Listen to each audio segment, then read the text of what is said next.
Me and White Supremacy, Week 3. Start to do better.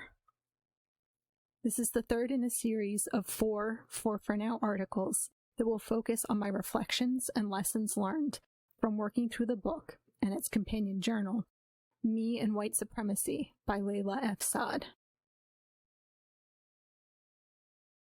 Week 3 focused on white apathy, centering and saviorism, tokenism, optical allyship, and being called out. This week, I explored some ways white apathy and white centering show up in me. I let my mental health be an excuse not to engage with anti-racism work. I don't always call out the racism I see. As an introvert, I'm used to not being individually centered, but growing up in predominantly white spaces has accustomed me to being centered as part of a group, meaning white people. I have considered myself not racist because my friends of color haven't called me out. And I don't voice a lot of my thoughts and reactions that would be harmful to people of color. But continuing to have the thoughts continues to breed white supremacy in me, which will ultimately still hurt people of color. That last item is one behavior I used to think wasn't so bad that I now realize is still very harmful. Another is sharing people of color's voices while adding nothing. I may have avoided speaking over them, but I wasn't demonstrating any commitment, simply optical allyship. I need to put myself and my comfort zone on the line more, or no one, people of color or white folks, including me, will take my commitment seriously. And while I've always prided myself on my sarcasm, it is harmful as well.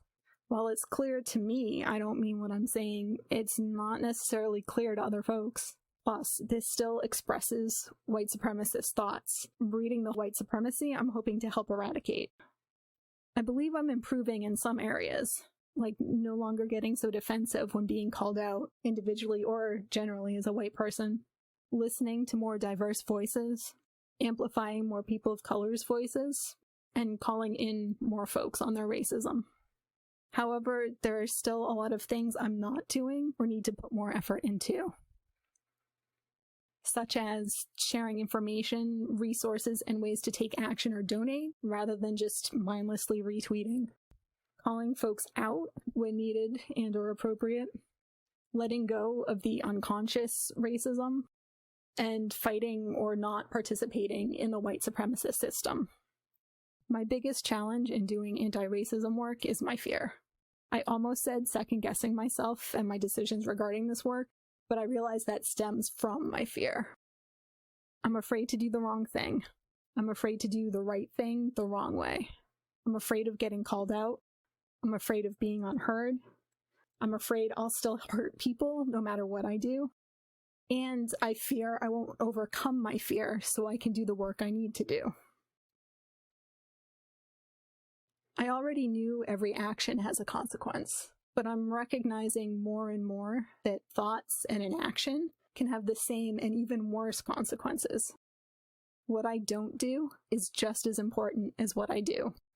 I'm grateful this process is challenging thoughts that I hadn't bothered exploring before now, and I'm grateful that because of this, I can start to do better.